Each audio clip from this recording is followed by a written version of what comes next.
Solid state chemistry lesson number 3.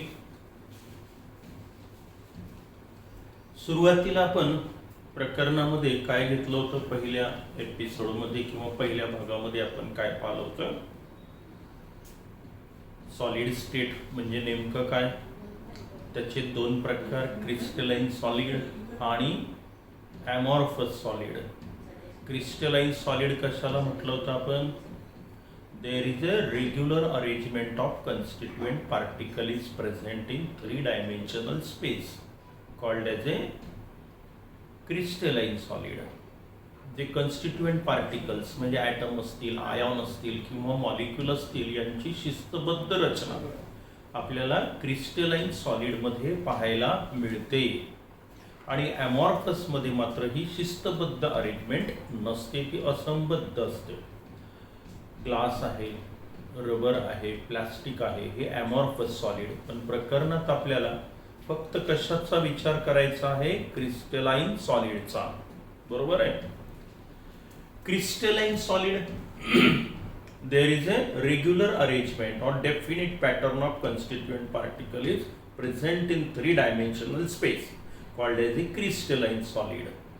याचे 4 प्रकार आपण पाडले होते. कशाच्या आधारावर, on the basis of types of the constituent particles and forces of attraction present between them.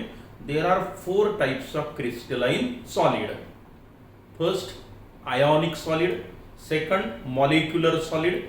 Third, covalent or network solid. And fourth, metallic solid.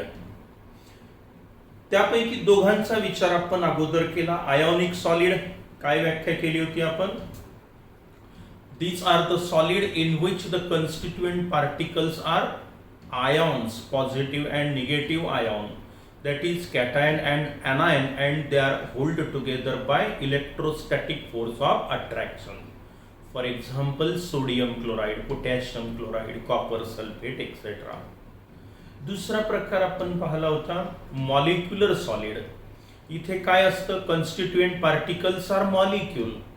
काही item एकत्र येतात, त्याच्यापासून अगोदर मॉलिक्यूल तयार होतो आणि हे मॉलिक्यूल पुन्हा एकमेकाला वेगवेगळ्या प्रकारच्या फोर्स ऑफ अट्रॅक्शननी धरून ठेवतात, मग त्याच्यापासून सॉलिड तयार होतो. अशांना म्हटलं होतं आपण मॉलिक्युलर सॉलिड. मग याची व्याख्या केली होती आपण की these are the solid in which the constituent particles are molecules and they are held together by different types of forces. मग याच्यात पुन्हा 3 प्रकार पाडले होते आपण. कोणते फोर्सेस यानुसार, डायपोल अट्रॅक्शन, त्यानंतर डिस्पर्शन फोर्सेस, लंडन फोर्सेस वाले, आणि हायड्रोजन बॉन्डेड मॉलिक्युलर सॉलिड, असे हे प्रकार. त्याचा विस्तृत विचार आपण मागच्या लेसन मध्ये केला होता. आता आपण जाऊया तिसऱ्या प्रकारच्या सॉलिडकडे, कोव्हॅलेंट सॉलिड, किंवा यालाच दुसरं नाव आहे नेटवर्क सॉलिड. नेटवर्क म्हणजे जाळ, कोव्हॅलेंट बॉन्डचं जाळच आहे तिथे, म्हणून याला नेटवर्क सॉलिड असंही म्हणण्यात येतं. मग आता काय व्याख्या केल्या जाते पहा. व्याख्या आणि 1-2 एक्झाम्पल आणि एखादं फीचर त्याचं होऊ शकते, यावर MCQs एखादा विचारल्या जाऊ शकेल. मग covalent solid, these are the solid in which the constituent particles are atoms of non-metal. Generally, atoms of non-metal, they are constituent particles and they are linked with adjacent similar type of atom by covalent bond, forming the network of the covalent bond throughout the solid. Such solids are called as a covalent solid. बघा, definition मध्ये 2 point येणं आवश्यक आहे. काय, अगदी short मध्ये, these are the solid in which the constituent particles are atoms of non-metal. कोण आहेत कन्स्टिट्युएंट पार्टिकल, ॲटम्स आहेत. कोणाचे असतात शक्यतो, नॉन मेटलचे. मेटल म्हणजे कोण, इलेक्ट्रॉन देणारे. नॉन मेटल म्हणजे कोण, इलेक्ट्रॉन घेणारे. मग हे नॉन मेटलचे ॲटम असतात साधारणतः, आणि एक ॲटम दुसऱ्याला, दुसरा तिसऱ्याला, तिसरा चौथ्याला, हे एकमेकाला कोव्हॅलेंट बॉन्डनी जोडलेले असतात. म्हणजे त्या संपूर्ण सॉलिड मध्ये सर्व ॲटम एकमेकाला कोव्हॅलेंट बॉन्डनी जोडल्या जातात आणि कोव्हॅलेंट बॉन्डचं जाळं तयार होतं. अशा सॉलिडला म्हणायचं आहे तुम्हाला covalent solid or network solid. मग आता व्याख्या, these are the solid in which the constituent particles are atoms of non-metal and they are linked with similar type of atom by covalent bond. म्हणजे फोर्स ऑफ अट्रॅक्शन कोण आलं? Covalent bond. बरोबर आहे. as they form the network of the covalent bond they are called as a covalent solid. for example वरून लवकर clear होईल. मग याचे कोणते कोणते आहेत कोव्हॅलेंट सॉलिडचे एक्झाम्पल? डायमंड आहे,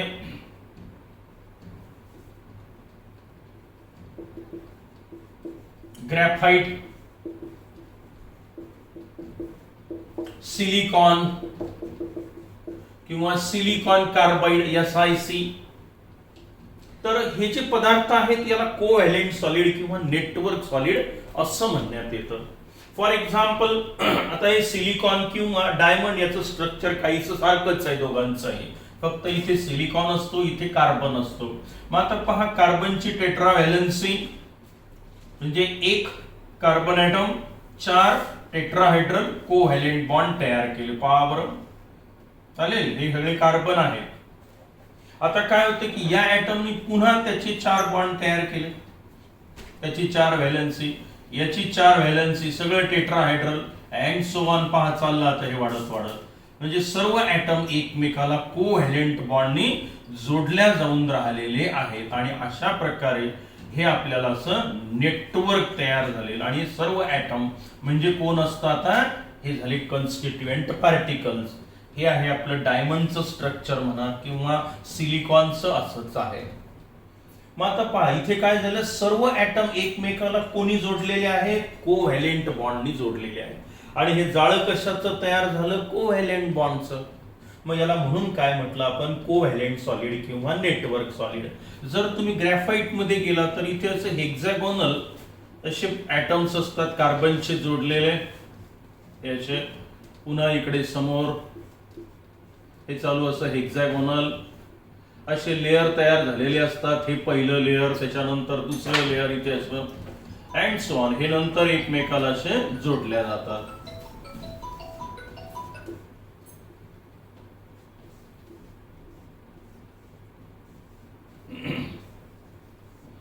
असे जोडल्या जातील नंतर याचे लेअर.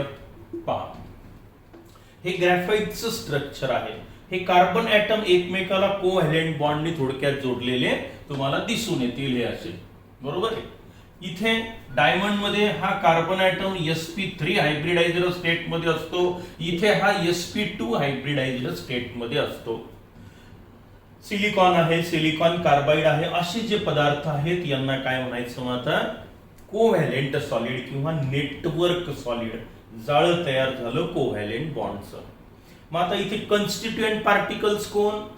की ज्याच्यापासून सॉलिड तयार होतो हे ॲटम झाले कोण? आता constituent particles and they are hold together by covalent bond. Direct असं वाक्य लिहिलं तरी चालेल की these are the solid in which the constituent particles are atoms of the non-metal generally. किंवा नॉन मेटल शब्द नाही वापरला तरी चालतो. हे इथं मेटॅलॉइड आहे माहिती आहे तुम्हाला. मग these are the atoms, these are the solid in which the constituent particles are atom and they are held together by covalent bond. अशी सिंपल व्याख्या केली तरी चालेल, called as a covalent solid or network solid. आता as covalent bond is a very strong bond, they have very high melting point, high boiling point. या पदार्थांचं वैशिष्ट्य काय आहे? They have high melting point, high boiling point. Very high melting point, very high boiling point. They are very hard substances. Silicon carbide very hard. Diamond hardest substance आहे हा diamond झालं, silicon carbide झालं. Very hard but brittle, ठिसूळ असतात पण. मग they are very hard substances, they have very high melting point, very high boiling point also. Even some substances melt before, some substances get decomposed before the melting. म्हणजे melt होण्याच्या अगोदर ते decompose होतात पण लवकर मेल्ट होत नाही. म्हणजेच काय थोडक्यात तर त्यांचा मेल्टिंग पॉइंट, बॉइलिंग पॉइंट हा खूप जास्त असतो. आता राहिल्या कंडक्टिव्हिटीचा विचार जर आपण केला तर यामधले काही पदार्थ हे गुड कंडक्टर आहेत आणि काही पदार्थ हे बॅड कंडक्टर पण आहेत. हे कशावर अवलंबून असतं की त्याच्यामध्ये काही फ्री इलेक्ट्रॉन जर असतील तर मात्र तो गुड कंडक्टर बनतो आणि नसेल तर मात्र तो बॅड कंडक्टर बनतो. मग असं दिसून आलं आपल्याला की हे ग्रॅफाइट जे आहे हे good conductor. On the availability of the free electron present in the substance they may be good conductor or bad conductor of electricity. Here graphite it is a good conductor but diamond it is a bad conductor of electricity. एवढे point आपल्याला covalent सॉलिडच्या संदर्भातले पुरे आहेत. ठीक आहे. मग these are the solid in which the constituent particles are atoms of the non-metal and they are held together by covalent bond in solid. As they form large number of covalent bond between the atoms, they are called as a network solid. Very high melting point, high boiling point, very hard in nature. Then they may be good conductor or bad conductor of electricity depending on the presence of free electron in the substance. Some substances they are good conductor, some substances are insulator, that is bad conductor of electricity. हा झाला आपला crystalline सॉलिडचा तिसरा प्रकार. आणि आता चौथा प्रकार जो आहे आपला तो आहे मेटॅलिक सॉलिड. कोणता? Metallic solid. बघा सगळ्या प्रकारचे सॉलिड कव्हर केले आपण आता यामध्ये.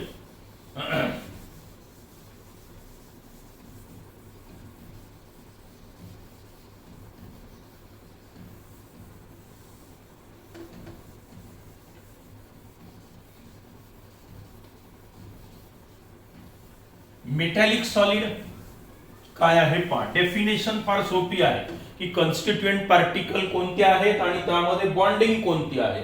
हे दोन शब्द आले की संपलं. मग चौथा प्रकार आहे metallic solid.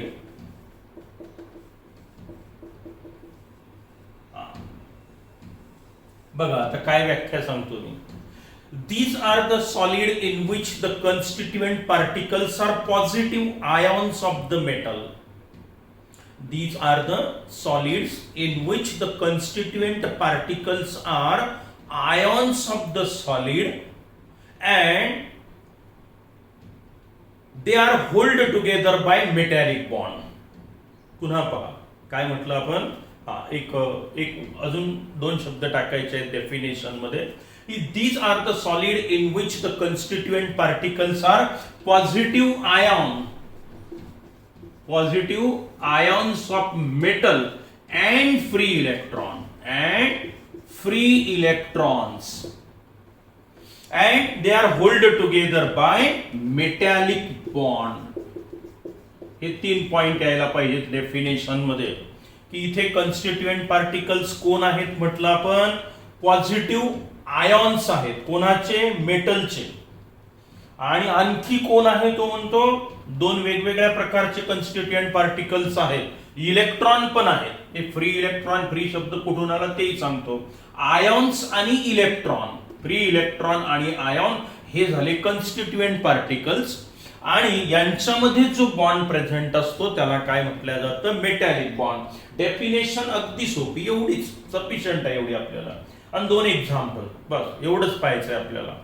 Metallic solid. These are the solid in which the constituent particles are positively charged metal ion that is cation and free electrons and they are held together by metallic bond called as a metallic solid.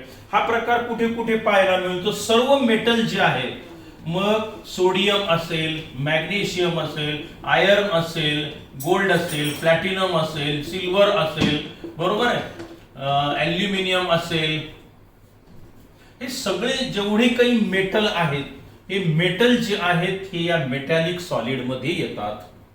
ठीक आहे. Metallic solid कोण आहे? आता इथे constituent particle, positively charge metal ion. आता हा काय प्रकार असतो पहा. मेटल म्हणजे कोण? आता हे एक्सप्लेनेशनची फारशी तुम्हाला गरज नाही पण तरी समजून घ्यायचं आहे. डेफिनेशन समजली, इट्स ऑल राईट, पण त्याचं स्ट्रक्चर जर समजलं तर बऱ्याच गोष्टी क्लिअर होतात याच्या. मग मेटॅलिक सॉलिड, मेटल म्हणजे कोण? इलेक्ट्रॉन देणारे. आउटर शेल मधले इलेक्ट्रॉन जे लवकर देतात दुसऱ्या पदार्थांना, तर त्याला काय म्हणतो आपण? मेटल म्हणतो. हे इलेक्ट्रॉन का देतात? कारण यांचं आयोनायझेशन एनर्जी जी आहे ही कमी असते. आयोनायझेशन एनर्जी म्हणजे काय? शेवटचा इलेक्ट्रॉन काढून टाकण्यासाठी लागणारी एनर्जी, त्याला काय म्हणतो आपण? Ionization energy. मग मेटलची काही वैशिष्ट्य असतात. Generally metal have greater atomic size, less number of valency electron, they contain vacant valency atomic orbitals, they contain vacant रिकामे ऑर्बिटल बरेच असतात मेटलमध्ये, and they have low ionisation energy. हे सगळे मेटलचे गुणधर्म आहे. आयोनायझेशन एनर्जी कमी असते, आउटर शेल मध्ये कमी इलेक्ट्रॉन असतात, and they contain vacant valency atomic orbital और पार्शियली फिल्ड ॲटॉमिक ऑर्बिटल. जे आउटर शेल्स असतात त्या अर्धवट भरलेल्या असतात किंवा रिकाम्या असतात, आणि आयोनायझेशन एनर्जी यांची काय असते? कमी असते, म्हणजे लवकर इलेक्ट्रॉन ते दुसऱ्याला देऊ शकतात. बरोबर आहे. मग आता काय होतं की जेव्हा हे मेटल ॲटम एकत्र येतात, फॉर एक्झाम्पल कोणतंही सोडियम असेल, मॅग्नेशियम असेल, ॲल्युमिनियम असेल, हे जेव्हा एकत्र येतात ॲटमाचा, हा समजा ॲटम असेल, हे मध्यभागी न्यूक्लियस आहे, पहिली शेल, दुसरी शेल, तिसरी शेल, हा दुसरा ॲटम, बरोबर आहे, तिसरा ॲटम. आता हे जवळ आणलीत मी, आता बघा समजून घ्यायचा आहे कन्सेप्ट तुम्हाला. आता काय होतं की हे ॲटम जसे जसे जवळ येतात कॉम्पॅक्ट, आता यांच्या ज्या आउटर शेल्स असतात ह्या रिकाम्या असू शकतात, अर्धवट भरलेले असू शकतात. आता ह्या होतात एकमेकांमध्ये मिक्स, हे अशा मिक्स झाल्या आता, बरोबर आहे. हे पाहता, हे मिक्स डिफ्युज्ड सेल्स तयार झाल्या, एकमेकात हे मिसळल्या गेल्या आउटर सेल्स. मग आता काय होतं की हे ॲटम तर जवळ आले, आता कॉम्पॅक्ट आले. मग आल्यानंतर यांचे जे आउटर शेल्स आहेत त्या एकमेकावर ओव्हरलॅप झाल्या, याला डिफ्युज्ड सेल्स म्हणण्यात येतं, बरोबर आहे. आता काय होतं की जे आउटर शेल मधले इलेक्ट्रॉन होते, जेव्हा बॉन्ड तयार होत असतो तेव्हा एनर्जी बाहेर पडते, हे तुम्हाला माहिती आहे, 11वीत घेतलं आपण. मग हे ॲटम जेव्हा जवळ येतात तेव्हा काय होत असते की काही अमाऊंट ऑफ एनर्जी इथे बाहेर पडते. बाहेर पडणारी ही एनर्जी इलेक्ट्रॉन घेतात आणि हे इलेक्ट्रॉन आता या डिफ्युज्ड सेल्स मध्ये येतात. बघा कुठे आले? त्यांनी ॲटम नाही सोडला, फक्त त्यांनी काय केलं? आपली शेल सोडली, आणि कुठे आले ते आता या अशा डिफ्युज्ड सेल्स मध्ये आलेले आहेत. मग आता काय झालं की इलेक्ट्रॉन इथून तर निघून गेला आणि डिफ्युज्ड सेल्स मध्ये आला, मग इथे काय झालं? पॉझिटिव्ह आयॉन तयार झाला थोडक्यात. आणि इलेक्ट्रॉन त्याची शेल सोडून कोणत्या शेल मध्ये आले? डिफ्युज्ड सेल्स मध्ये आले, मेटलला सोडून गेलेले नाही. आता इथे आल्यानंतर या इलेक्ट्रॉनला नाव देण्यात येतं फ्री इलेक्ट्रॉन.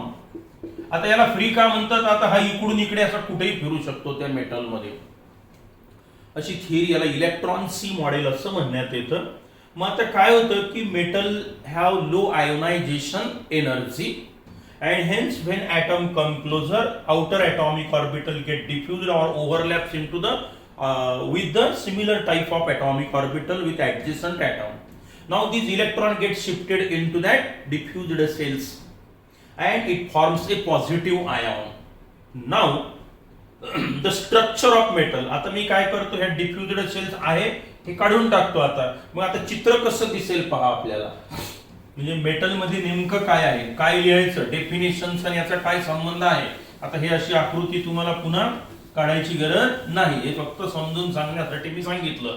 मग आता काय करायचं आपण पहा, पॉझिटिव्ह आयॉन तयार झाला, बरोबर आहे. हे सगळे आता मेटलचे ॲटम्स जेव्हा एकत्र आले तेव्हा इलेक्ट्रॉन कुठे गेले?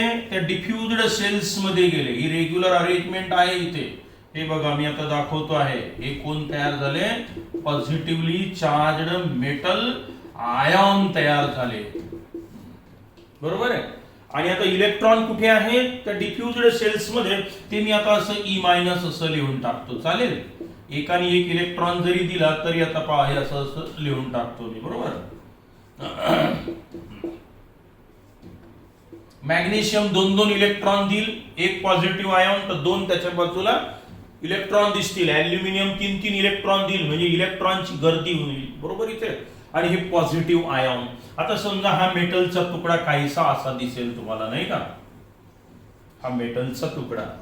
आता काय होईल विचार करा, फोर्स ऑफ अट्रॅक्शन कसं तयार झालं, की पॉझिटिव्हली चार्ज मेटल आयॉन हे कॉन्स्टिट्युएंट पार्टिकल आणि फ्री इलेक्ट्रॉन म्हणजे हे, बरोबर आहे की नाही?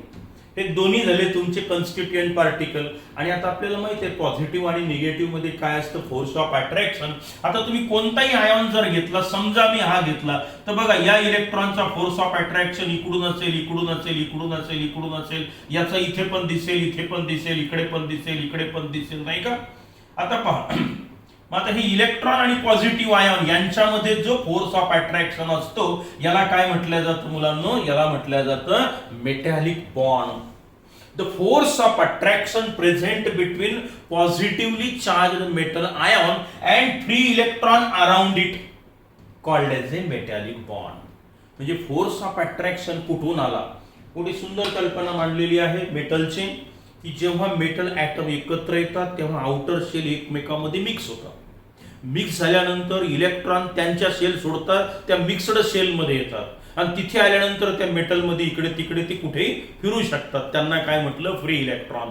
पण फोर्स ऑफ अट्रॅक्शन मात्र सर्व पॉझिटिव्ह आयॉन आणि इलेक्ट्रॉन हे सर्व दिशेने फोर्स ऑफ अट्रॅक्शन असेल. प्रत्येक पॉझिटिव्ह आयॉनच्या आजूबाजूला कोण असतात, हे इलेक्ट्रॉन असतात. आणि यांच्यामधला जो फोर्स ऑफ अट्रॅक्शन असतो त्याला काय म्हणायचं, मेटॅलिक बॉन्ड. आता माझी व्याख्या समजतो, पहा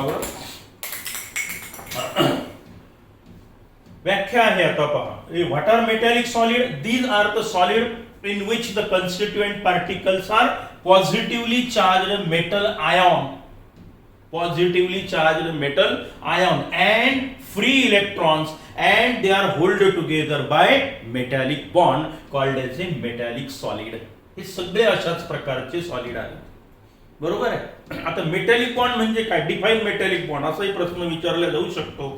तेव्हा काय लिहायचं, बॉन्ड म्हणजे काय, फोर्स ऑफ अट्रॅक्शन. मग हा कोणामधला फोर्स ऑफ अट्रॅक्शन आहे ते सांगायचं काय, it is the force of attraction present between positively charged metal ion and free electron around it.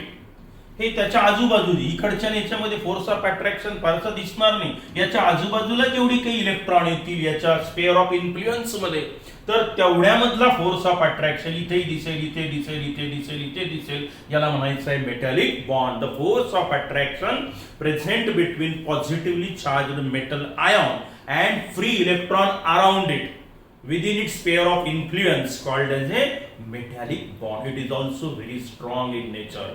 हा पण कसा आहे, स्ट्रॉंग आहे. तर याला म्हणायचं मेटॅलिक सॉलिड. सर्व प्रकारच्या सॉलिडचा आपण विचार केला. Again metal have again high melting point, high boiling point due to the strong metallic bond. They have lustrous look, चकाकी असते मेटलला. They are good conductor of electricity due to presence of this free electron in it. हे free electron जे आहेत, इलेक्ट्रॉनचा flow इकडून तिकडे सहज होतो. आणि फ्लो ऑफ इलेक्ट्रॉन म्हणजे काय, electricity. They are good conductor of heat, they are good conductor of electricity, they are malleable, they are ductile. Malleable, metal can be flattened into the thin sheet called as a malleability, and metal can be drawn into the wire, thin wire called as a ductility. तन्यता आणि वर्धनीयता. वर्धनीयता म्हणजे काय, मॅलिएबिलिटी, की metal पासून पत्रा तयार करता येतो हॅमरिंग करून, त्याच्यावर प्रेस करून, त्याला म्हणायचं मॅलिएबिलिटी, वर्धनीयता. आणि दुसरा आहे डक्टिलिटी, म्हणजे तन्यता, काय, त्याच्यापासून तार तयार करता येतो मेटल पासून, त्याला काय म्हणतात, डक्टिलिटी. आणि या सगळ्या कारणीभूत एकच आहे, ते म्हणजे काय, हे free electron. Metal have high melting point, high boiling point. त्यानंतर दे हॅव लस्चरस लुक, चकाकी असते मेटलला. त्यानंतर दे are good conductor of hit and electricity, good conductor आहेत हिट आणि इलेक्ट्रिसिटीचे. तर हे त्याचे मेन फीचर सांगितले आपण आता मेटलचे. तर असा हा मेटॅलिक सॉलिड चौथा प्रकार आहे. मग metal can be flattened into the thin sheet called as a malleability. Metal can be drawn into the wire called as a ductility. आणि हे सगळे प्रकार या मेटॅलिक बॉन्डमुळे आणि या फ्री इलेक्ट्रॉनमुळे याचं जे अंतरंग आहे हे अशा वेगळ्याच प्रकारचं अंतरंग तयार झालं. पहिला सॉलिड वेगळा, दुसरा वेगळा, तिसरा वेगळा, चौथा वेगळा. म्हणजे प्रत्येक सॉलिड कुठे ना कुठेतरी या चार पैकी एका तो राहीलच, आणि इथे नसला तर तो जातो अमॉर्फस मध्ये. तर असं प्रत्येक सॉलिडचं आपण बॉन्डिंग आणि कोणते स्मॉलेस्ट पार्टिकल असतात त्याचा विचार आपण या तिसऱ्या लेसन मध्ये केला. आता चौथ्या लेसन पासून आपण या मेटलचं अंतरंग काय असतं, मेटलचं म्हणा, क्रिस्टलाइन सॉलिड्सचं म्हणा, काय आहे नेमकं अरेंजमेंट, कशा प्रकारचे असतात, अतिशय सुंदर आणि अगदी व्हेरी व्हेरी इंटरेस्टिंग पार्ट जो आहे या प्रकरणाचा तो आता आपण सुरू करणार आहोत.